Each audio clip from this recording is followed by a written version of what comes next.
والسلام علیکہ یا رسول اللہ وعلی آلکہ و صحابکہ یا حبیب اللہ۔ ولی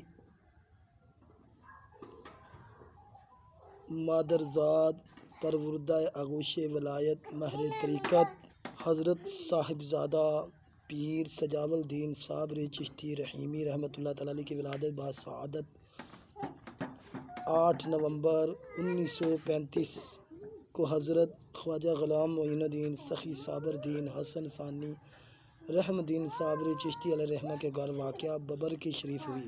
آپ حضرت خواجہ رحمۃ الدین سرکار کے تیسرے فرزند ارجمند اور مادرزاد ولی تھے۔ آپ کی پیدائش سے قبل ہی آپ کے والدین کو باشارہ باطنی خوشخبری سنا دی گئی تھی کہ پیدا ہونے والا بچہ ولی کامل ہوگا۔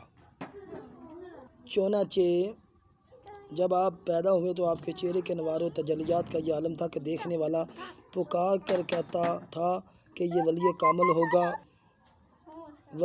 ہوگا۔ ابھی آپ گود ہی میں تھے جب 40 دن کے ہوئے تو آپ نے کلام کرنا شروع کر دیا تھا، مگر آپ زیادہ دیر زندہ نہ رہ سکے۔ صرف 6 ماہ کی قلیل عمر میں آپ کا وصال ہو گیا۔ جب آپ کا وصال ہو گیا تو آپ کے والد گرامی حضرت خواجہ رحمۃ الدین صابری علیہ رحمہ نے آپ کو اپنے آبائی گاؤں ببر کی تحصیل حسن ابدال میں امانتاً سپرد خاک کر دیا۔ لیکن جب حضرت خواجہ معین الدین غوری سخی صابر دین حسن ثانی رحم الدین صابری کو باشارہ باطنی اپنا آبائی گاؤں ببر کی چھوڑ کر حسن ابدال خواجہ نگر میں ہری پر روڈ پر منتقل ہونے کا حکم ملا تو انہوں نے اپنے مریدین اور خدام کو حکم دیا کہ پیر سجاول الدین کی قبر کشائی کر کے ان کا جو تابوت ہے وہ خواجہ نگر لے چلو۔ چنانچہ تمیل کے حکم کے تحت مریدین نے قبر کشائی کی۔ جب تابوت نکالنے کی کوشش کی تو تابوت باہر نہ نکلتا تھا۔ خدام نے حضرت خواجہ رحمۃ الدین سرکار کی خدمت میں حاضر ہو کر عرض کیا، حضور پیر سجاول الدین صاحب کا تابوت قبر سے بال نہیں نکل رہا۔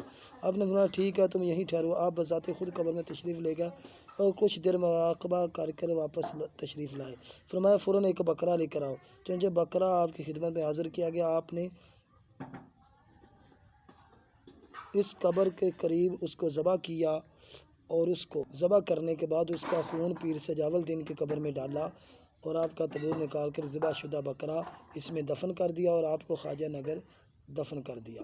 آپ کا وصال با کمال 6 جولائی 1936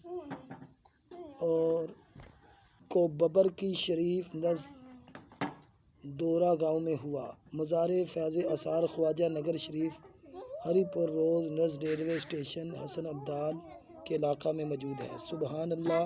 چینل کو لائک سبسکرائب شیئر کر دیں۔ السلام علیکم ورحمۃ اللہ وبرکاتہ۔